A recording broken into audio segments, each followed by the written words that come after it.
नमस्ते दोस्तों, मैं हूं मयंक अरोड़ा और आप सुन रहे हैं कैंपस कोड पॉडकास्ट। आज हमारे साथ है Sheikh Yamin, cofounder of Curve Electric. Curve Electric Jammu and Kashmir का पहला पब्लिक ई-बाइक शेयरिंग सिस्टम है जो एनवायरनमेंट फ्रेंडली ट्रांसपोर्टेशन प्रमोट करता है। ये company shark tank India season 4 में भी अपने बिजनेस को पिच कर चुकी है। तो आज हम उनसे उनकी जर्नी और कर्व इलेक्ट्रिक के बारे में बात करेंगे। चलिए शुरू करते हैं। So firstly thanks for giving your time. Welcome to our Campus Code podcast. Pleasure is all mine. Thank you. My first question would be कि how did your journey started, like problem कहाँ दिखी and solution कहाँ से आया and कैसे curve electric की शुरुआत हुई, हाउ द बर्थ हैम। देखिए मयंक, ये जो कर्व इलेक्ट्रिक है तकरीबन 2022 में हमने इसको स्टार्ट किया। और 2022 में आपको एक इंटरेस्टिंग ट्रेंड पता होगी कि क्या हुआ कि लॉकडाउन उठ गया था, कोविड का लॉकडाउन उठ गया था, तो लोग ट्रैवल करना चाहते थे। और ट्रैवलिंग और वर्क फ्रॉम होम के बीच में कहीं ना कहीं लोगों ने एक्सप्लोर करना ज़्यादा मुनासिब समझा। एंड लोगों को ये समझ में आ गई कि लाइफ कुछ नहीं है, it's just a matter of a tiny bacteria and tiny virus and we are done. And people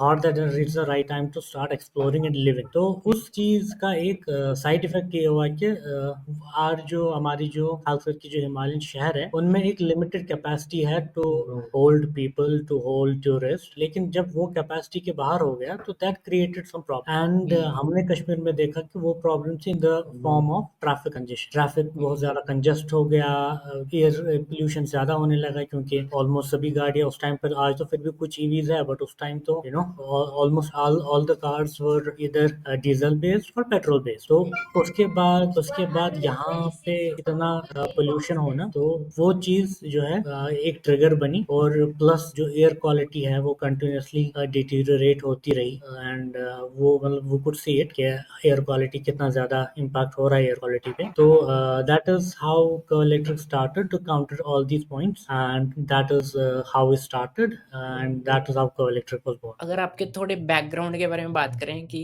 college journey के, अगर आप शेयर करना चाहें कि ये जो इलेक्ट्रिक जर्नी स्टार्ट करने के लिए कुछ जो स्किल्स चाहिए होंगे, आपने कॉलेज टाइम में क्या-क्या सीखा एंड क्या आपका स्टार्टिंग से था कि एंटरप्रेन्योरशिप में ही आपका इंटरेस्ट है या फिर आपका था कि एक अच्छी जॉब लेनी है आपको? देखिए मैं प्रोफेशन से I have done my MBA from Kashmir university in finance and marketing. तो ये चीज़ तो क्लियर थी कि corporate job was not for me. And I definitely wanted to go into entrepreneurship and this was always my dream. But yeah skill set I would say कि जितना college या university में नहीं सीखा उससे ज़्यादा जो है इन 2 साल जो एंटरप्रेन्योरशिप की जर्नी रही उसने सिखा दिया। लाइक इससे पहले I was main focused on management, and now I had to learn product as well. I had to learn some sort of engineering and a lot of complementary skills जो कि सीखनी पड़ी, जो कॉलेज में नहीं मिली। And I think यहाँ पर एक सजेशन रहेगा जो हमारे व्यूअर्स हो गए कि college education is good, you should have it, but don't rely upon it. You need to explore other fields. And I think the NEP 2020 National Education Policy has been a really good, at least on paper it's really good, जहाँ पर आप design अपनी degree खुद कर सकते हैं और बहुत ज्यादा क्रॉस कल्चरल जो आपके सब्जेक्ट्स हैं वो यूज करने का ज्यादा उसमें स्कोप। तो उस वजह से जो है बच्चे अच्छे तरीके से ग्रो कर सकते हैं और कॉम्प्लीमेंट्री स्किल हासिल कर सकते हैं। बट या most of the skills I learn during this journey, और बहुत गलतियां भी की और उन गलतियों से सीख कर आगे भी बढ़े। And yeah it has been a journey of ups and downs, but yeah loved every second of. Yeah अब जैसे हमने पिछले शार्क टैंक पे भी देखा था, तो कश्मीर से हमको बहुत ज्यादा स्टार्टअप एंटरप्रेन्योर्स नहीं मिले एंड अभी शायद मैं आप सेकंड एंटरप्रेन्योर जो मैंने देखे फ्रॉम कश्मीर। तो स्टार्टअप करना कहाँ से सीखा, कश्मीर में रह के क्या क्या चैलेंजेस आए, उनको कैसे ओवरकम किया, अगर आप शेयर कर जाएं। देखिए मैं कश्मीर में जो है अभी जो एंटरप्रेन्योरियल इकोसिस्टम है वो बहुत इन्फेंसी में है, बहुत डेवलप नहीं हुआ है। इसकी वजह से आपने सही कहा कि पिछले कुछ सालों में आपने 2-3 कंपनीज के सिवा किसी को शार्क टैंक जैसे प्लेटफॉर्म पे नहीं देखा आते हुए। और आई थिंक ये जो ट्रेंड है ये चेंज होगी। अब जो है काफ़ी एंटरप्रेन्योर्स यहाँ पर, बडिंग एंटरप्रेन्योर्स जो है वो बड़ी ख्वाहिशें रखते हैं। और अब जो है जो लोकल स्टार्टअप इकोसिस्टम है वो भी बहुत हद तक डेवलप हो चुका है और डेवलप हो रहा है जो स्पीड। एंड उससे काफ़ी मदद मिलेगी जो यंग एंटरप्रेन्योर्स है, खास करके जो कश्मीर से है, उनको आगे बढ़ने में। बट दैट बीइंग सेड, अभी कुछ चैलेंजेस है हमारा जो यहाँ पर है, resource people are not in that quantity, क्योंकि आपके जो रिसोर्स पर्सन है वो तो चले गए हैं for jobs and other stuff. तो ब्रेन ड्रेन का बहुत एक इशू है कश्मीर में। अब जो टॉप क्रीम है वो तो उठ के चली जाती है, दे गो अब्रॉड और settle in other cities and do a good job. लेकिन जो लोकल स्टार्टअप्स या लोकल कंपनीज है उनके पास उतना नहीं रहता, उतना टैलेंट पूल नहीं रहता। उसके अलावा अनफॉर्चुनेटली हमारे हालात भी ऐसे रहे हैं कि बहुत मुश्किल था एंटरप्रेन्योरशिप की ओर जाना। बट अब मुझे लगता है चीज़ें बहुत बदल रही हैं और बहुत तेज़ी से इसमें जो है बदलाव होगा। एंड या जब हमने शुरू किया था 2022 में, तब तो इससे भी ज़्यादा इकोसिस्टम वीक था। बट इन 2 सालों में इकोसिस्टम काफ़ी डेवलप हुआ है। और जैसे हम जैसे लोगों को शार्क टैंक पे जाकर आई एम श्योर कि बहुत सारे कश्मीरी जो यूथ है उनको एक इंस्पिरेशन मिली होगी और वो भी चाहते होंगे कि अगर ये जा सकते तो हम भी डेफिनेटली शार्क टैंक जैसे प्लेटफॉर्म पर जा सकते। एक तो आपने ये बताया कि आपको ग्रीन स्पेस में था कि पॉल्यूशन ज़्यादा बढ़ रहा है, इसलिए उस पॉल्यूशन को कम करने के लिए अपने इलेक्ट्रिक स्पेस में गए। बट एक है कि बिज़नेस तो बिज़नेस है, जब आपको पैसा आता दिखेगा तभी आपको कॉन्फिडेंस आएगा कि मैं इसको बड़ा बना सकता हूँ। तो वो कॉन्फिडेंस कहाँ से आया कि ये कर्वले का बिज़नेस ग्रीन स्पेस में एक बड़ा बिज़नेस बनाया जा सकता है? देखिए मयंक, हमने ऑब्वियसली प्रॉपर अपनी रिसर्च की और आपने सही कहा कि पोल्यूशन से लड़ना ये सब चीज़ें अपनी जगह वैलिड है। बट ये भी देखने की ज़रूरत है कि क्या ये इसको प्रॉफिटेबली चलाया जा सकता है या नहीं, क्या ये बिजनेस सस्टेनेबल है। एंड उसमें जो है हमारी कंपनी की जो कोर फिलॉसफी है वो बेस्ड है on triple bottom line approach, जहाँ पर हम 3 बॉटम लाइन पर अपना फोकस रखते हैं। The first one is profit, the second is people, third is plan. तो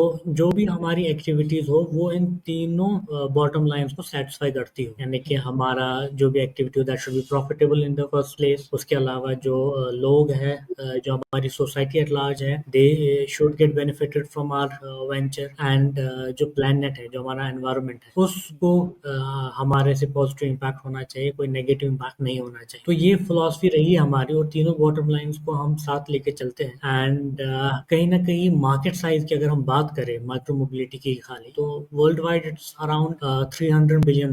तो उसका 10% पे अगर इंडिया में मान ले तो रफली $30 बिलियन का तो का मार्केट है। ई बाइक्स का ही मार्केट 60-70 मिलियन डॉलर्स का है। तो और plus they are growing at a phenomenal rate, 17-18% CAGR पे ग्रो कर रही है। तो इन सब चीजों से हमें कॉन्फिडेंस आया कि this is the right industry to be in. And EVs का जो बूम हो रहा है, and obviously it will only accelerate with the government policies in place as well. तो वी आर रियली होपफुल कि we will get a lot of push from that. And since we are very early in adoption of EVs, I am very sure कि जितना जितना adoption बढ़ता जाएगा उतना हमारे लिए भी प्रॉफिटेबल होगा, क्योंकि e bikes kind of are your entry to EV world. तो अगर आप अभी कंफर्टेबल नहीं है एक गाड़ी, इलेक्ट्रिक गाड़ी खरीदने के लिए, तो you can always try the waters, use an E bike. और ई बाइक को जब आप समझेंगे कि कैसे चलती है, क्या मैकेनिज्म है, how does the range work, लोगों की रेंज एंजाइटी कम होगी। एंड रीसेलिंग कॉस्ट कैसे क्या होता है, what are the maintenance cost. So essentially it is same for all the EVs. तो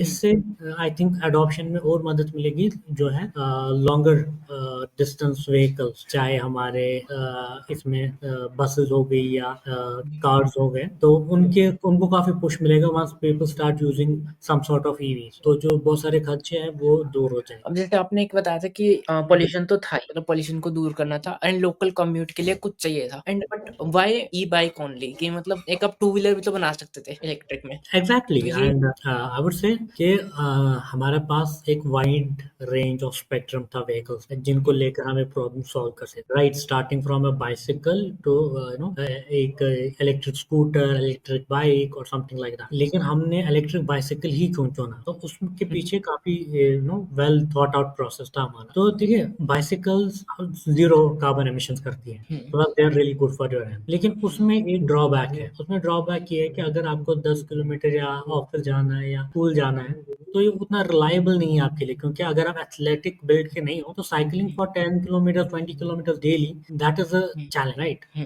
प्लस आपको टाइम ज्यादा लगता है, तो टाइम कॉन्स्टेंट्स आजकल तो time is money, so nobody would actually want के वो अपना वक्त जो है उनका जाया हो जाए और वो वक्त पे कहीं ना। तो on the other hand we have on the other spectrum of micro mobility वो है ई स्कूटर्स और ई बाइक्स पर से। उनमें अपने ड्रॉबैक्स है कि उसमें आपको तो फिर लाइसेंस चाहिए, रजिस्ट्रेशन चाहिए, insurance cost, so many other things, you need to wear helmets and everything. तो वो कहीं ना कहीं एक बैरियर सा बन जाता है, खास करके पब्लिक शेयरिंग। तो इन दोनों के बीच में आता है एक व्हीकल कॉल्ड इलेक्ट्रिक बाइसाइकिल। तो आप इनको 3 मोड्स में यूज कर सकते हैं। आप इनको यूज कर सकते हैं एज अ बाइसाइकिल, जहां पर आप सीधा पैडल करेंगे और बाइक चलेगी। Second is you can use it on throttle, जहां पर आप जस्ट लाइक स्कूटर आपने एक्सेलरेट किया और ये मोटर आपको इनफ पावर देगी और आप 25 किलोमीटर पर आवर तक की स्पीड पर इजीली जा सकते हैं। Third is called pedal assist mode. तो पेडल असिस्ट में क्या है कि for every pedal that you do,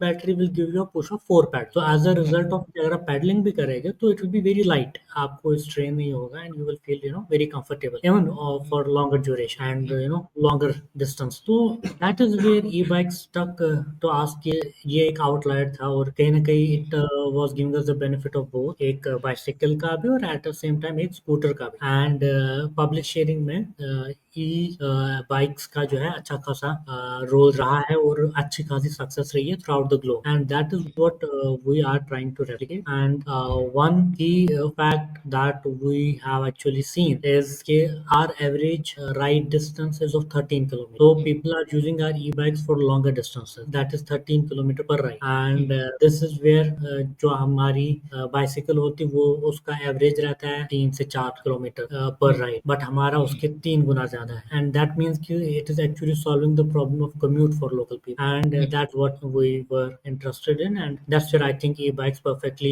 fit the bill when it comes to actually using the vehicle for urban commute. And आपने बताया कि जो टू व्हीलर होते हैं उसमें कुछ रजिस्ट्रेशन चाहिए होता है आपको, तो इलेक्ट्रिकल बाइसिकल बनाते वक्त वो रजिस्ट्रेशन की जरूरत नहीं होगी क्योंकि थ्रॉटल तो इसमें भी है। वो डिफरेंस क्या रहा है एक इलेक्ट्रिकल स्कूटर में और ई बाइक में? ऑल्दो स्पीड कम है, ये मैं समझ रहा हूँ। देखिए, according to motor vehicles act, अगर आप की स्पीड 25 किलोमीटर से कम है और आपका जो मोटर का पावर है वो 250 वाट से कम का है, तो उस केस में आपको रजिस्ट्रेशन की जरूरत नहीं है एंड आप जो है बिना रजिस्ट्रेशन के, बिना हेलमेट के, बिना लाइसेंस के वो व्हीकल चला सकते हैं। इसमें 2 टाइप्स के व्हीकल बनते हैं, एक तो ई बाइक्स बनती है which are essentially electric bicycles, और उसके अलावा और एक चीज बनती है that low speed scooter which are in a shape of a scooter, just like अगर आपने यूनो का देखा हो बैंगलोर या दिल्ली में, तो जस्ट लाइक देम एक स्कूटर शेप है but speed is curtailed up to 25 kilometre per hour. तो एज लॉन्ग एज ये 2 बार्स है कि आप 25 किलोमीटर से ज्यादा की स्पीड नहीं कर रहे हैं और 250 वाट से ज्यादा का मोटर आउटपुट नहीं दे रहे, तो तब तक आपको रजिस्ट्रेशन की कोई जरूरत नहीं है, and these are the safe speed, and even under 18 जो लोग हैं वो भी इसको आराम से चला सकते हैं। तो शार्क टैंक पे जैसे हमने आपको देखा, तो शार्क टैंक पे जाने का डिसीजन कैसे बना था आपका? देखिए, अगर हम शार्क टैंक की बात करें ना, तो to be honest with you, जब प्रोसेस शुरू हुआ था इन जून, तो I did fill up the form, but मतलब वो just for the heck of it भरा था, कोई इंटेंशन नहीं था जाने का, ना ही कोई पॉसिबिलिटी लग रही थी। It was it seemed like नहीं होगा। तो एक के बाद एक स्टेज होती गई कवर, और उसके बाद once the basic filtering was done, तो then they asked for a 3 minute video, तो वो भी ऐसे उठा के बना दिया। Then they called us for in person audition, तो वो भी मतलब ours was one of the shortest जो ऑडिशंस थे, 20-25 मिनट में खत्म हो गया। तो वी वर लाइक यहाँ तो नहीं होगा, तो let's go. But then eventually we received a call कि नहीं जी, आपको जो है फाइनल शूट के लिए आना है। तो that is where we kind of had to set down and think कि जाए नहीं जाए। तो इवेंचुअली वी डिसाइडेड कि it's good marketing, so we should go, and I think yeah we choose a good decision, and we went to the Shark Tank, and the experience was really nice, but as expected we didn't get a deal because we had just before going to Shark Tank raised around at a good valuation. So yeah, but can't complain, it was really nice experience, and I'm glad that we went to Shark Tank. Can you share some of your learnings which you learned from sharks from the pitch? I would say a lot of positive feedback Sharks की तरफ से मिला, and that kind of validated what we are going through and what we are aspiring to be. And that being said, we also received some suggestions. One of the suggestions was that we should also look at the retail aspect of e-bikes, because we have made a really good product our branding is on point, and we should actually try to go retail with these e-bike. That was one of the common feedback. Other than that, obviously we were really applauded for being customer centric. Even Piyush का remark था कि मैंने अभी तक shark tank के 4 season में इतनी customer centric company नहीं देखी है. So that was a big plus for us, and that was a big appreciation for us. And Piyush का कहना है कि मुझे आप में अपने आप दिखाई देता है 10 साल पुराना. That was also, these are some really nice things that जो हमें वहां से जो फीडबैक मिला. And yes, other than that हमारा जो pitch था that lasted for around I think 2 hours or so, and so there was a lot of to and fro of information and a lot of learnings per se. And I would say कि yeah, it's a good platform and got a lot to learn from. कोई ऐसी movement आप share करना चाहें जो air ना हुई हो? इनिशियली बेसिकली जब हमारा पेज शुरू ही हुआ था तो उस टाइम पर अनुपम ने काफी तारीफ की थी हमारी ब्रांडिंग की, एंड वो सरप्राइज्ड कि हमने खुद से ये ऐसी ब्रांडिंग की है. एंड ही सेड कि पीपल पे lakhs of rupees to marketing agencies for developing branding and design, but yours और खुद करके तो it's like unbelievable. And that was one remark which wasn't shown, but also it was Anupam who during the pitch said that by seeing us he feels that there will be a wave of entrepreneurship coming from Kashmir. So that was also something I think they really said well, and I am completely hopeful that that will be the case. अब shark tank पे जब आप air हो गए, उनके tips के बाद कुछ बिजनेस में चेंजेस लाएंगे आप, या आपने कुछ लेके आए चेंजेस? Well, definitely. जो उनके suggestions थे, we have started implementing them, including the retailing of our e-bike. We have started that कि हम e-bike को retail करना शुरू करेंगे. तो वो सब चीजें तो हमने कर ली है. And उसके अलावा जो उनके suggestions थे vis-a-vis अपने operations को थोड़ा streamline करना और scalability पे focus करना, तो उस पे भी हम काम कर रहे हैं. And जो भी suggestions है, we are taking them 100% seriously and we are working towards that. तो ब्रांडिंग पे जैसे आपको बहुत एप्रिसिएशन मिली, तो एक फ्रॉम स्टूडेंट पर्सपेक्टिव, एक कॉलेज स्टूडेंट है या फिर एक फ्रेशर है जो को या फिर एक एस्पायरिंग एंटरप्रेन्योर है जो अपना स्टार्टअप करना चाहता है, उसके लिए ब्रांडिंग पे कुछ टिप्स देंगे?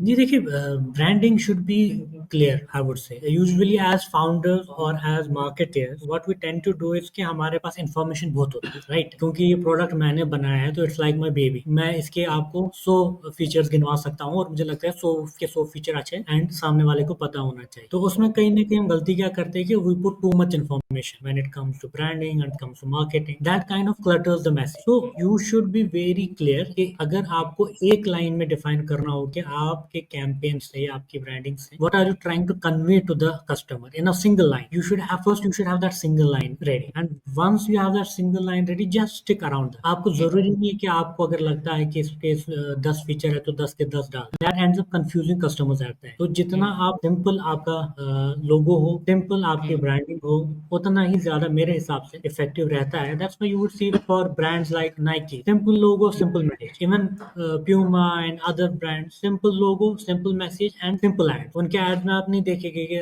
वो पूरा बिलबोर्ड भरा हुआ है डिटेल से. सिंपल सा एक होगा, सिंपल सी मैसेज गेट अक्रॉस होगी, and that is where these brands went. And हमारे में भी था, we wanted to have a tagline that would define the whole process. So we chose the tagline pick drop pay, where you have to pay, drop and then pay. तो इसमें हमारे जो feature थे वो दिख जाते थे. तो this is the message we wanted to get across, and that is why even our logo is pretty simple. Our branding is in two shades, black and white. And उसमें भी this was asked in Shark Tank कि why black and white. So what we personally believe is कि when it comes to environmental choices, it's either black or it's white. इसमें एक वो नहीं है कि there are shades of gray in between. Either you're harming the planet or you're saving the planet. There is no in between. You have to make the transition. You can't say कि I will remain on the sidelines and do nothing. So that is very important, and that is, I think, that is what branding is all about. Clear messaging and nothing else. At the end of the day, people should get to know the message that you are trying to convey, and they should have their eyes attached to your product. That's it. जैसे suppose मैं अपना एक business start करना चाहता हूँ, कोई भी मेरा आइडिया है, तो what I should focus on? क्या मुझे ब्रांडिंग, देखो ब्रांडिंग में ना पैसा बहुत खर्च होता है, इतना जितना मुझे पता है, तो क्या मुझे बिजनेस बना के उसको बहुत ज्यादा पहले प्रॉफिट्स पे फोकस करना चाहिए या स्ट्रांग ब्रांडिंग पे डे वन से फोकस करना? कुछ कहना चाहेंगे? In my opinion, I am a firm believer of the line के drive fast, fail fast. So what I would suggest is कि if you have an idea, first validate the idea, don't go too much into कि branding में अभी लोगों को कैसे दिखेगा, वहां पे क्या मैसेज आएगी, क्या जाएगा, क्योंकि एक छोटा पूल ऑफ पीपल है जो आपको देख रहा है, तो आपकी जो गलतियां है वो माफ की जाएगी। इट्स नॉट लाइक फिर वो चेंज नहीं हो सकता। तो इट्स इंपॉर्टेंट कि अगर आपका कोई आइडिया है, you go and execute, execution should be first, then when you feel कि आप एक ऐसी स्टेज पर आ चुके हैं, आई वोंट से प्रॉफिटेबिलिटी पर से, बट आप ऐसी स्टेज पर आ चुके हैं जहां पर अब आप एक्सपैंड कर सकते हैं, आप ग्रो कर सकते हैं, तो that is when you got to look more into branding and marketing aspect of your business. वरना द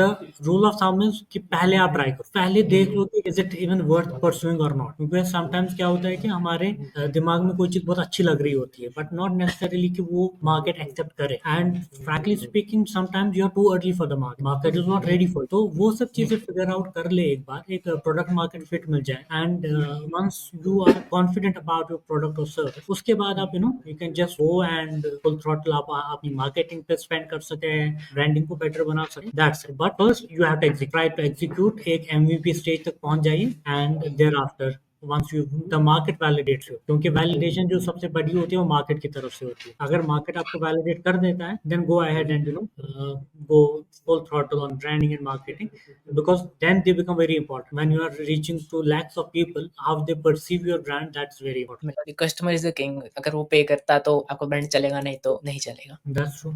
हाँ, हमने आपने जैसे अभी बात की काफ़ी सारी दिल्ली और बैंगलोर में बाइसिकल रेंटल सर्विसेज़ हैं। तो कैन यू टेल अस कि आप कैसे डिफरेंट कर रहे हो? ई-बाइसिकल में क्या डिफरेंट हो सकता है? या आप क्या कर रहे हो डिफरेंट उनसे? देखिए, अभी जो इंडिया में जो मॉडल्स चल रहे हैं वो सब जो हैं they are based on automation. तो basically you have to go to their docking station, download an app, उसमें सिक्योरिटी डिपॉजिट डालना है, then scan the code on the vehicle, then put money जो आपके राइड के बीच में खर्च होने का है, and then unlock the vehicle, then try it. Most of the times the vehicles are faulty, तो उसको वापस बंद करके then pick up another vehicle जो ठीक चले, then go for your ride, then drop it at docking station, again close the lock, then end the ride from the app, and then your money would be deducted. So it's a very very hassle वाला काम है, and काफी hassle है इस पूरी journey में। तो what we have done is कि हमने उस पूरे hassle को completely cut off किया है। हमने जो है हमारे जो डॉकिंग स्टेशन है वो मैंड है, और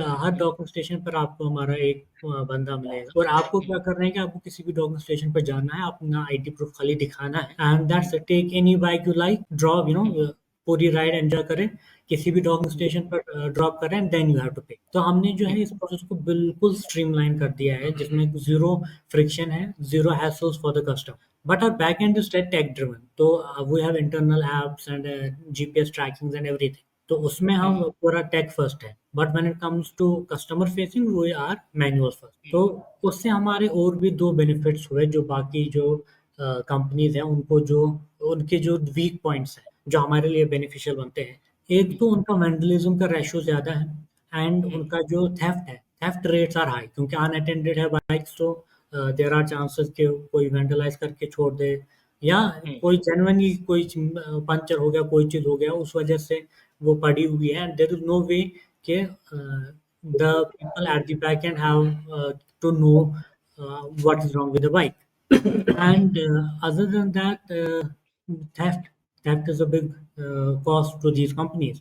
People take the whole vehicle and disassemble, and you can't do anything. तो by having a person there, आपकी जो है ये दोनों प्रॉब्लम सॉल्व हो जाती है। Our vandalism is zero, our theft is zero, because there is a person stationed। तो आपको जो है वो हिट एंड ट्रायल नहीं करना बाइक्स में कि कौन सी चलेगी कौन सी नहीं चलेगी। तो वो जो डॉकिंग एग्जीक्यूटिव है वो मेक श्योर करता है कि जो सभी बाइक्स हो वो सभी bikes are in a good condition, और वो on real time basis maintenance team को अपनी सिग्नल्स देते रहते हैं कि should you come here, and which bike needs what kind of maintain. So उससे जो है कस्टमर के लिए बहुत आसानी है। But yes, by introducing a person at the docking station, there is certainly a challenge when it comes to operation. Yes, it becomes operationally heavy business, but this is the only way it can run. This is the only way it can work, and that is why we chose a particular model that works. क्योंकि वरना for the sake of it तो फायदा नहीं बनता ना, तो it should work. So that is what is important. तो कश्मीर में जैसे हमने देखा कि टेरेन्स होते हैं, पहाड़ होते हैं, मतलब और चैलेंजिंग रूट्स होते हैं। उनमें जैसे आपने पंक्चर की बात की, तो पंक्चर हो सकता है।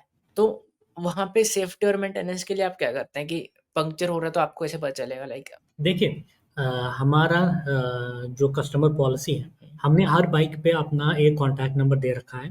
तो अगर आप ड्यूरिंग राइड आपकी ई बाइक में कोई भी खराबी आती है, पंचर हो जाता है, कुछ भी चीज़ हो जाती है, just give a call on that number. और जैसे आप कॉल करेंगे ना, तो फ्रॉम द टाइम आपने कॉल किया और जब तक आपके पास हेल्प नहीं आती हमारे एंड से, तब तक के लिए आपका रेंटल स्टॉप किया जाएगा फर्स्ट। दूसरा जो हम चीज़ करते हैं कि विद इन 15 मिनट्स हम आपको सर्विस पहुँचाएँगे। उसके लिए हमारी ईवीज़ है हमारे पास, इलेक्ट्रिक लोड कैरियर्स। तो वो जो है रिप्लेसमेंट के तौर पर नई ई-बाइक लेके जाते हैं and they retrieve the old e-bike. इसके अलावा जो डे टू डे मेंटेनेंसेस या डे टू डे जो वेयर एंड टियर होता है, तो जो डॉकिंग एग्जीक्यूटिव्स होते हैं they check each and every vehicle after every ride, and जिसमें भी उनको कुछ भी इशू लगता है तो वो मेंटेनेंस टीम को फॉरवर्ड कर देते हैं कि फलानी ई-बाइक में फलाना इशू है। तो हमारी maintenance team accordingly through out the day वो पूरे डॉक्टर स्टेशन पर जाकर उनको रेक्टिफाई करती है रियल टाइम। जो कि अगर वहाँ पे बंदा नहीं होता तो हमें पता नहीं चलता unless and until somebody would go personally and verify कि ये बाइक चल रही है या नहीं चल। So hmm, that where we are a little different and that is how we do it। And also जो टेरेन की आपने बात की, सो हमारी जो ई बाइक्स है वो थोड़ा बहुत मॉडिफाइड है देन अदर नॉर्मल ई बाइक, क्योंकि हमारा थ्रूपुट ज़्यादा वो हमें चाहिए because of hilly terrain and other things have to be taken into consideration as well, like cold, snow, वो सब चीज़ें। यहाँ तो मतलब कुछ दिन पहले -8 -9 तक टेम्परेचर चला गया था। तो वहाँ पर ज़रूरी बन जाता है कि हम ऐसा व्हीकल डेवलप करें जो इन सब चीज़ों को विथस्टैंड कर सके। And also our E bikes are used for more than 100 kilometres every day. तो उस हुँ। चीज़ को मद्देनज़र रखते हुए आप जो है नॉर्मल कोई ऑफ द शेल्फ ई-बाइक नहीं ले सकते। It has to be very sturdy, it has to be very rough, only then it will work properly. And आपने जो थेफ्ट की बात की थी, वो कैसे मतलब रोका जा सकता है? मतलब आपके बिज़नेस मॉडल में मतलब बाकी कंपनीज़ क्या करती हैं एंड आपने ऐसा क्या किया कि वो थेफ्ट ज़ीरो हो गया? देखिए, हमारी जो सभी ई-बाइक्स हैं वो जीपीएस अनेबल्ड हैं, एंड जीपीएस अनेबल्ड होने की वजह से हम जो है रियल टाइम बेसिस पे उनको ट्रैक कर पाते हैं। सेकंड, जो भी हमारी ई-बाइक जाती है वो आफ्टर वेरिफिकेशन जाती है। जब तक आपका आईडी प्रूफ और आपकी फ़ोन नंबर हम नहीं ले, तब तक आपको ये ई-बाइक इश्यू नहीं होती। And since we have so many docking stations and at every docking station there is a person station, तो उस वजह से जो है if somebody tries to do some mischief, तो हमारा नेटवर्क में वो फँस जाता है, क्योंकि हमने जो है श्रीनगर के बाहर जियो फेंस लगा रखा है। तो as soon as any bike leaves the geographic boundaries of Srinagar, we get an alert, and then we can remotely turn off its battery, and we will keep getting the info कि वो कहाँ-कहाँ से जा रहे हैं। Because there were a couple of attempts were made to steal these bikes, but in both the hmm, cases 2 से 3 घंटे में we recovered the bike, and hmm, this is the kind of foolproof system that we have। And बाकी companies since they don't have the necessary manpower on ground, तो जब तक वो कोई action ले पाते हैं तब तक इट्स यूजुअली टू लेट। वो हुँ, डिसअसेंबल कर दी गई होती है बाइक को, उसको जो ना स्क्रैप में भेजा गया होता है। तो हुँ। That is where we are being able to do better than most I am really impressed by कि आप उस बैटरी को रिमोटली ऑफ कर देते हैं। Can you company. Emphasise explain करेंगे इस चीज़ को कि कैसे ये हो रहा है एंड कैसे ऑफ कर देते हैं? देखिए, हमारे जो है ई-बाइक्स में काफ़ी आईओटी इंटीग्रेशंस हैं। There are a lot of sensors and stuff that that we use, and उन्हीं सभी सेंसर्स और बीएमएस के साथ इंटीग्रेट करके we can remotely control the output of battery. तो because of these IoT integrations we are able to do that. And उसके अलावा if somebody is trying to tamper with the GPS like cutting a wire और something, उसमें भी हमें एक alert मिल जाता है कि समबडी इज़ टैम्परिंग। तो these are some things that we have developed in-house tech है हमारा। And as I said कि when it comes to customer, we want to be seamless when it comes to our operation, and that is why हमने एक manual approach देखा, which usually gives an impression to the other people that they are not into tech, they are doing it simply। Hmm, But when it hmm, comes to back end and when it comes to the maintenance and stuff, उसमें we are all tech। So we spend a lot on R&D, we spend a lot on tech, we spend a lot on IoTs, and we try and test different kinds of GPSs and different kinds of IoT devices. Even we play a little bit with BMS, that is battery management system. उसमें भी कुछ features हम add कर रहे हैं.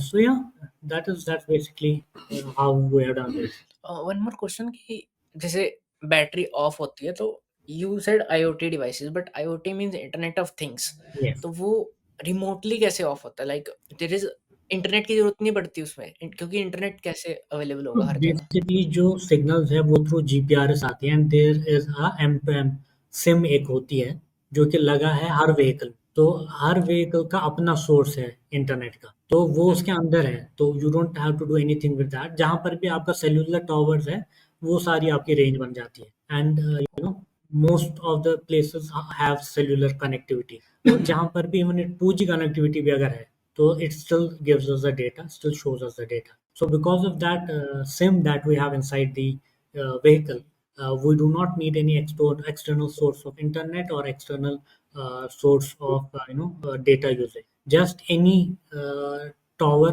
any cellular tower would do.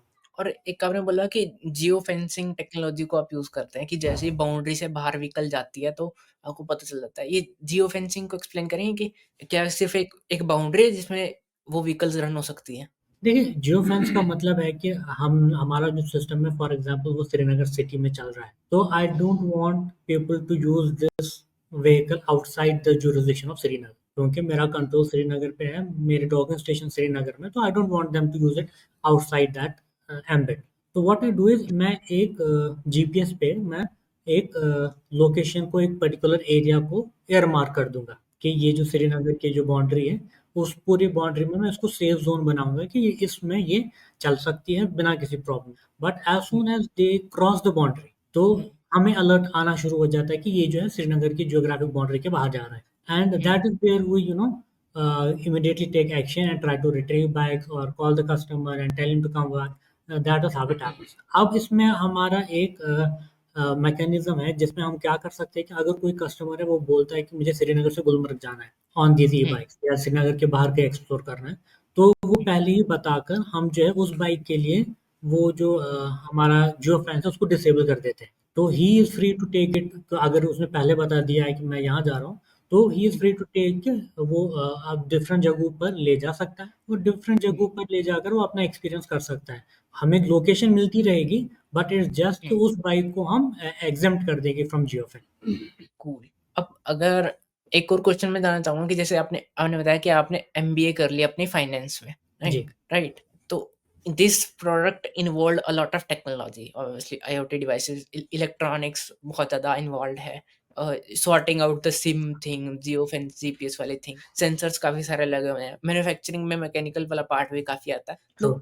Can you explain कि आपने MBA degree कर ली एंड उसके बाद आपको आइडिया आया कि आपको ई बाइसिकल्स बनानी है आपको नेचुरल ग्रीन को पॉल्यूशन को सेव करना था तो उसका एक प्रोडक्ट डेवलपमेंट की एक जर्नी शेयर करेंगे कितना टाइम लगा प्रोडक्ट को डेवलप करने में एंड ऑब्वियसली बात है आप भी एक नॉर्मल सी जॉब ले सकते थे बट हाँ उस प्रोडक्ट को डेवलप करने में स्टार्टिंग में मनी भी नहीं होती आई थिंक कोई इन्वेस्ट नहीं करता तो वो स्टार्टिंग मनी कहाँ से आई एंड डेवलपमेंट में कितना टाइम लगा एंड एक कॉन्फिडेंस कैसे था कि दिस ये काम कर ही जाएगा मार्केट मैं आपको बताऊं कि ना ही मैं और ना ही मेरा को-फाउंडर, हमारा कोई टेक में एक्सपीरियंस नहीं है। हम हार्डकोर मैनेजमेंट के स्टूडेंट्स हैं, यू नो।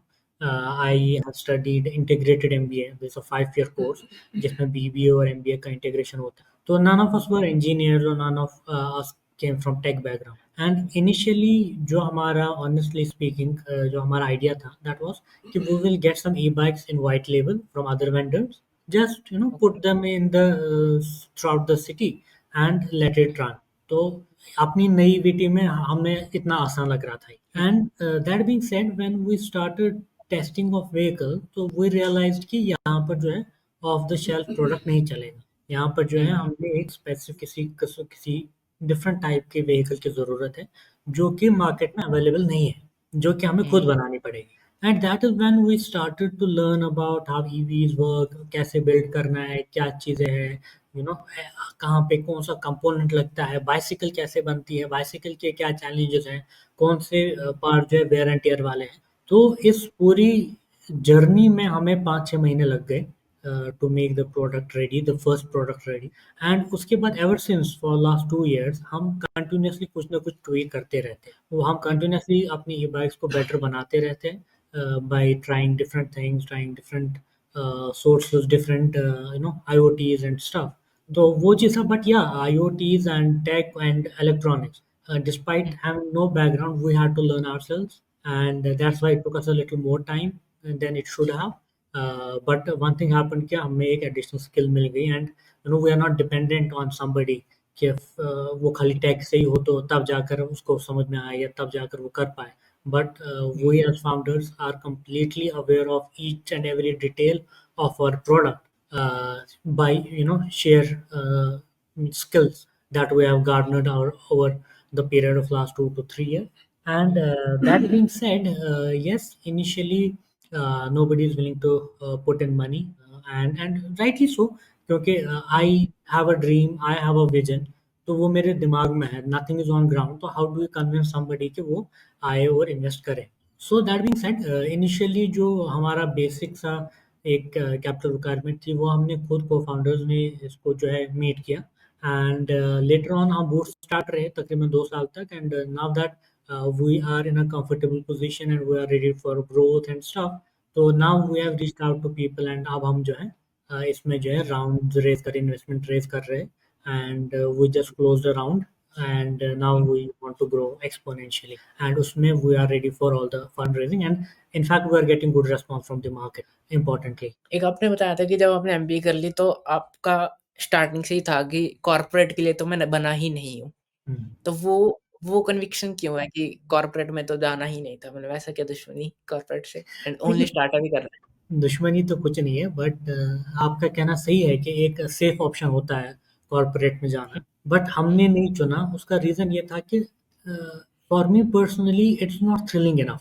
तो वो जो डे इन डे आउट के, नो डाउट, सो झंझट होते हैं स्टार्टअप, और सो इश्यूज होते हैं, एंड आपको 24/7 देना पड़ता है इसी के. बट ये जो इसी में जो रिस्क है, जो चैलेंज है, वो कहीं ना कहीं वो भी अब वो बहुत हद तक keep me alive, and that is what keeps me up and growing. के चैलेंजिंग काम है, ऐसा नहीं है कि मैं बैठा हूँ Monday to Friday and then 9 से 5 की जॉब है और मैं रिपोर्ट बना रहा हूँ, and I am doing something for I am just a small cog in a big machine.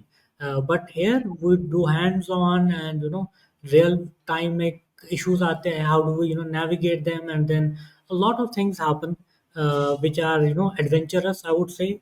And although it's a very very emotional roller coaster, आपका startup, one day you feel like you are the king of the world, you have done everything right, and उसके अगले ही दिन you think कि भाई ये तो गलती हो गई है, मैं क्या कर रहा हूँ, what am I doing with my life. तो ये जो उसमें ups and downs है, वो बहुत huge level पे है, and but that is where the thrill is. And I didn't want to settle for a mundane and a very repetitive lifestyle. So I like this कि thrill हो, and to be honest, recognition भी है.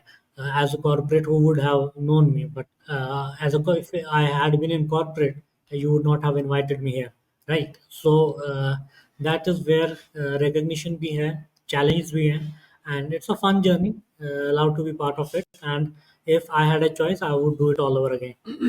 या तो कुछ ऐसी चीज़ें बताओगे कि जो जब आप स्टार्ट कर रहे थे, कुछ ऐसी गलतियाँ आपने करी हों, जो अब अगर आप स्टार्ट करो तो वो ना करो आप स्टार्टिंग स्टार्टअप? देखिए, मैं आपको बताऊँ कि जब मैंने शुरू किया था, तो I also listen to a lot of podcast, read a lot of books, and उसमें क्लियर कट होता है कि एक्स वाई ज़ेड चीज़ें आपको नहीं करनी है।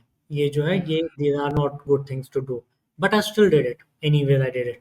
और फिर जब मैं गिरा, तब मेरे को समझ में आया ये क्यों नहीं करनी. तो इफ़ यू आस्क मी, अगर मैं आज अपने 3 साल पुराने अपने आप को सजेशंस दूँ कि ये चीज़ नहीं करना, बट वो फिर भी करेगा. And that is how we learn, and that is how the journey is, कि हर एक एंटरप्रेन्योर जो है ना, सिमिलर मिस्टेक्स करके ही आगे बढ़ता है, सिमिलर चोटें खा के ही वो उभरता है. बट दैट बीइंग सेड, एक मिस्टेक जो मैं नहीं करना चाहूँगा कि हमने थोड़ा लॉन्च करने में थोड़ा ज़्यादा टाइम ले लिया.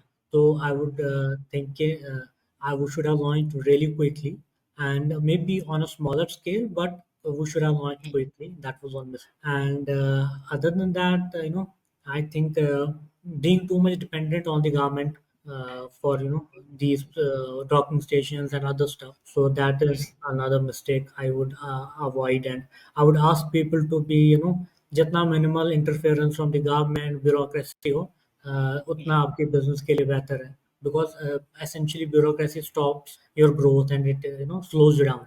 तो स्लो डाउन ना होने के लिए इट्स वेरी इंपॉर्टेंट कि आप जो है मिनिमम ब्यूरोक्रेसी के साथ इंटीग्रेशन रखें अपना, एंड मैक्सिमम जो है फोकस अपने स्टार्टअप पे करें, and start small, start early, get the feedback, and then reevaluate, and then reiterate. And we also took a lot of time in iteration of our first product that I would also not do. I will do that much early. या एक चीज़ मैंने भी काफ़ी entrepreneur से बात करते हुए सुना कि वो कुछ डिले कर देते हैं कि 6 महीने परफेक्शन के लिए वेट करते हैं एंड फिर थोड़ा 6 महीने बाद लेट करते हैं and they give the same feedback कि मुझे भी जल्दी लॉन्च परफेक्शन को टारगेट नहीं करना चाहिए था। 100%, sorry, 100%। No I would say perfection का वेट करने की जरूरत ही नहीं है। या सॉरी, तो अब सो आपने आई वुड से बताया कि कि या please continue, please continue. I would say कि you don't have to wait for perfection. Perfection is the killer of efficiency, and if you go for perfection, आपकी जो efficiency वो पूरा down हो जाती है and it slows you down. Nothing is perfect. Iterations हो सकती है, but it can be on the job. Let's या not restrict ourselves by waiting for the perfect moment, by waiting for the perfect product. There is a saying कि अगर if you are not ashamed of your first product, you have launched too hmm, late. So you should be really ashamed of your कि ये मैंने कैसे उस time पे इसको launch किया था। हाँ, सो दैट मीन्स कि जो है वो है, डाल दो market, let the market be your teacher, let the market give you constructive feedback, let the market right, decide whether you should iterate and how much should you change the product, where should you make the changes and where should you go right. सो वो बेहतर है कि आप market में ही test करें rather than thinking in your head कि नहीं अभी इसमें मुझे एक्स भी परफेक्ट चाहिए, वाई भी परफेक्ट चाहिए, जेड भी परफेक्ट चाहिए, तो that is a waste of अब जैसे आपने बताया कि अब बाकी सिटीज़ में भी और बाकी यूनिवर्सिटीज़ में एक्सपैंड करने का प्लान करें, तो टाइम। यस, वो एक्सपेंशन का क्या जर्नी है आपका या क्या सोचा है आपने? थॉट प्रोसेस क्या है? वो शेयर करेंगे? देखिए अभी जो 2 साल थे, 2 साल में ना तो हमने कोई एक्सपेंशन किया, ना ही हमने कोई हुँ, फंड रेज़ किया। 2 साल हम हेड्स डाउन सिर्फ़ प्रोडक्ट और ऑपरेशंस को परफेक्ट करने में लगे थे। And now that we are at a comfortable position, and now that we are in a place कि जहाँ पर हम ग्रो करने के लिए तैयार हैं, and we want to move at a faster pace. तो दैट इज़ व्हाई हमने रिसेंटली थोड़ा बहुत फंड रेज़ भी किया, and we went Shark Tank frankly for that, वो मार्केटिंग और थोड़ा बज़ के लिए। And yes, we want to expand to other states of the Himalayan belt, and Himalayan belt is our major target with rentals. तो rentals में जो हमारा model है, it's more suitable for tier 2, tier 3 states than a tier 1 state. Hmm, Similarly, जो tier 1 state के models है, they are not compatible with tier 2 or tier 3 state. So we are looking to expand to the other regions in the Himalayan belt and operate a similar rental services there as well. But the other aspect, that is the retail side of the business, because we are working on a couple of products which will be launched soon. And वो जो है जो हमारा retail side रहेगा, that will be pan India. So that will be a D2C, and we are trying to build a D2C brand for Curve Electric and make sure कि हमारा जो product है वो भारत के कोने-कोने तक पहुँचे, एंड उसके लिए तो हमने पूरा मार्केट जो है पूरी कंट्री को रखा है। बट हाँ, रेंटल्स के लिए as of now we want to restrict ourselves to the Himalayan belt. और ये हिमालयन बेल्ट रिस्ट्रिक्ट करने का कोई रीज़न रेंटल्स को? क्योंकि हमारा जो पूरा एक्सपीरियंस है वो हिली टेरेन के साथ ही है। हमारा जो पूरा एक्सपीरियंस है वो टूरिस्ट फ़ोकस्ड सर्विस के साथ है, राइट? तो जैसे श्रीनगर में आप बहुत सारे टूरिस्ट आते हैं, तो हम उनको कैसे सर्विस प्रोवाइड कर पाते हैं, और जो टेरेन है उसमें हम कैसे बेस्ट है। तो दैट इज़ व्हाई हम खाली सिर्फ़ हिमालयन बेल्ट को एज़ ऑफ नाउ टारगेट करना चाहते हैं, क्योंकि आई बिलीव कि वहीं पर हमारा मोट है, वही वही हमारी यूएसपी है। अगर मैं आज हुँ, उठ के दिल्ली चला जाऊँ तो शायद मैं वहाँ उतना सक्सेसफुल ना हो सकूँ जितना मैं शिमला, मसूरी, देहरादून जैसे शहरों में हो सकता हूँ। क्योंकि हुँ, डेमोग्राफिक्स मिलते हैं then to our Srinagar, to our Kashmir, and उस डेमोग्राफिक मिलने की वजह से जो है कहीं न कहीं डेमोग्राफिक भी और जियोग्राफिकली भी हुँ, काफ़ी मेल है।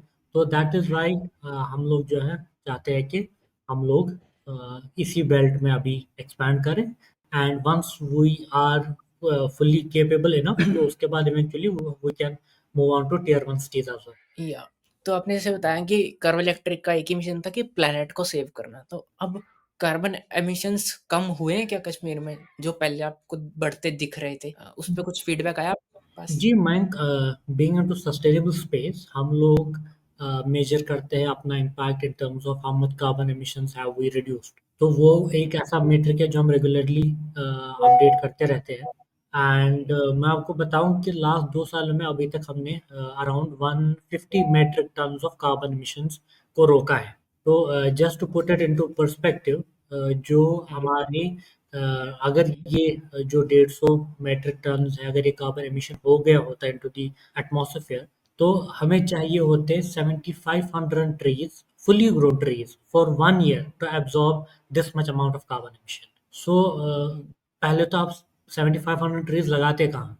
शहर में तो जगह हुँ, ही नहीं है। तो that is um, why we are really proud of this fact कि हमने इतना कार्बन एमिशन रोका, and we are continuously monitoring, and we're continuously increasing this footprint of ours. And yeah, people have been really supportive. लोगों ने काफ़ी support किया, लोगों ने काफ़ी प्यार दिया, और लोगों ने काफ़ी जो है सर्विस को अपनाया, and that is the only reason we have completed around 60,000 rides so far in 2 years. या आपने जैसे बताया कि रिटेल में आप और प्रोडक्ट्स बना रहे हो, इनोवेशन कर रहे हो। कोई फ्यूचर प्रोडक्ट्स जो आपके आ रहे हैं, वो शेयर करना चाहेंगे 2-3? जी, अभी हमारे दो मॉडल्स आ रहे हैं, कर्व राइड और कर्व स्मार्ट। तो curve ride is an entry level vehicle which is a very good vehicle and a study vehicle. Simple E bike है आपकी, gives you a range of 35 to 40 kilometre, and would be price between 25 to 26,000, and it will have suspension, dual disc, and comfortable seat, good handlebars, premium tires, and a very sleek design, to be precise. The second model is Curve Smart. तो उसमें क्या हुँ, चीज़ है कि उसमें you will get an much stylish e-bike, much more stylish e-bike. You will get an integrated screen on your handlebar. उसमें एक integrated screen मिलेगी. Then you would be able to control your vehicle through an app. आपका उसमें जो है IoT लगा होगा, and that will track your each and every movement, और आपको डेटा आता रहेगा कि आपने कितने एमिशंस बचाया, आपने कितना जो है आपका जो है कितनी कैलोरीज बर्न की, और एक कम्युनिटी होगी जहाँ पर आपको लीडर बोर्ड भी होगा कि किस बंदे ने आज कितना चलाया है। तो it will have come with a lot of features, and it will be feature packed app, जिसमें आप you can do a more lot than just tracking. उसमें जो है आपके ये भी हो गए रिडीम पॉइंट्स। तो जो जितना ये बाइकिंग ज़्यादा करेगा, we will have some merchant partners on board, तो eventually they can earn so many coins, and फिर उन कॉइन्स को they can redeem against gift voucher. So that is how that will come, and that will also be have a suspension, dual disc, premium tires. That will also have gear system, and it would have also cruise control as well. Shimano के gears लगे होंगे, and much better and much elegant looking bike, and that would be priced somewhere around 35 to 36. Awesome, awesome. Really would be waiting to see that. And मेरा next, I would like to know your funding journey कि funding secure कर investors को approach कैसे किया? फिर जब investors को pitch कर रहे थे, पिच करते हुए पिच कैसे किया? मे बी डेक कैसे प्रिपेयर किया? एंड क्या उनके कुछ डाउट्स आए तो डाउट्स को कैसे क्लियर किया? वो जर्नी आप शेयर कर सकते देखिए, हमने जो फंड रेजिंग है वो स्टार्टेड एट लास्ट अक्टूबर, और it was good journey for around 2-3 महीने, तो इसमें पूरे हमारे चले गए। And yes, initially first thing that you have to do is you need to have a deck, and उसमें मैं यही चीज़ बोलूँगा कि don't wait for the perfect deck, और don't some people even spend lakhs of rupees हैं? on deck when they are bootstrapped. So you are a bootstrap company, you are a new founder, investors also know that. So just make a deck to the best of your abilities, and go with it, send across to आज आप LinkedIn पे बहुत सारे investors के साथ connect कर सकते हैं, आप ईमेल के थ्रू कनेक्ट कर सकते हैं, आप कॉल करके कनेक्ट कर सकते हैं। एंड जितने भी कॉन्टैक्ट्स आपको मिलते रहे उतना आपके लिए बेहतर है। So what we did is कि हमने रीच आउट किया कुछ इन्वेस्टर्स को, एंड वो वुड टेक देयर फीडबैक। अगर कुछ डेक में चेंज करने की ज़रूरत हो या कोई स्ट्रैटेजी सही करने की ज़रूरत हो, वो हम कर लेते थे। But at the end of conversation, we would always ask them कि do you think somebody is suited for this kind of investment? If you know somebody, please help us contact. तो वहां से फिर वो चेन रिएक्शन होना शुरू हो गया कि एक से हुँ, दो कांटेक्ट मिले, दो से फोर, दो कांटेक्ट मिले, फिर वो वैसा एक जर्नी बना। And since we are into impact space, तो हमारे सभी जो इन्वेस्टर्स हैं, they are all that are environmentally conscious, that are impact investment first, and that is how we even pitched our idea. Okay, we are into an impact space. We are here to create impact. We are not just here for making money. So if your objective as an investor is कि मुझे सिर्फ पैसा कमाना है, then sorry, we are not for you. But if you want to have a real world impact at the same time make some money, then you are more than we are more than happy to have you on board. And that's how eventually we found our investor. And if I want to know, आप 5 से 10 साल में कहाँ देखते हो curve electric को? देखिए, 5 से 10 साल में definitely first of all I do not believe in long term जो आपके गोल्स होते हैं। रीज़न बीइंग कि दुनिया बहुत डायनामिक है। पूरा इकोसिस्टम पूरा डायनामिक है, right? Who would have thought say 20 years back कि this there will be something called an electric car. तो वो तो नहीं सोचा होगा। तो अगर उस टाइम पर किसी को विज़न कहना होगा तो वो उसने कहा होगा कि I will be doing this, I will be doing that. But things completely changed. Similarly, mobile phones. अगर 20 साल पहले आप नोकिया को आप कहते कि what is your vision after 20 years, तो they would have said hmm, something else. But market completely changed, and that is या why I believe in कि 2 से 3 साल का आप टाइम हॉरिजॉन रखकर आप अपनी स्ट्रेटजीज प्लान करें। And for the next 2 to 3 years we definitely want कि हम जो है एक्सपैंड करें throughout the Himalayan belt. और जो रिटेल का है, we want to have our presence in terms of multi brand showrooms throughout the country, and we want to be selling somewhere around 3 to 4 thousand vehicles a month. Hmm, awesome, awesome. अब अगर मैं बात करूँ कि man power जो आपका dependency है कि हर चार्जिंग स्टेशन पे एक या जो डॉकिंग स्टेशन पे एक मैन पावर होगी, तो उसपे कुछ डाउट किया इन्वेस्टर्स ने आपके? देखिए, ऑपरेशनली यस, ये बहुत हैवी और बहुत ही एक्सर्टिंग बनाता है, एंड ग्रोथ में भी it's a challenge. But what else do you have? What is your other hmm, option? What else can you do? क्योंकि कहीं ना कहीं उस ग्रोथ के चक्कर में और just to show good numbers, जो हुँ, गलतियां पहले की पब्लिक शेयरिंग कंपनी ने की कि उन्होंने जो है ऑटोमेट कर दिया, वैसा कर दिया, ऐसा कर दिया। बट आज वो कंपनीज कहीं नहीं है, they are all um, shut, right? तो हुँ, इम्पोर्टेंट चीज़ ये है कि अगर ऑपरेशनली डिफिकल्ट है, अगर स्केलिंग में डिफिकल्टी आ रही है, but you can not sacrifice the working of the system कि हमें ये दो चीज़ें नहीं मिल रही। तो you have to some way work around this, make sure कि इसी को स्केलेबल बनाया जाए। But we have brainstormed a lot, and we have had a lot of insights from a lot of people. Even Shark Tank, if you might remember, Piyush said I am in favor of you keeping a person at docking station, and that is the only way to go ahead. And we hmm, believe in that it's a necessary evil.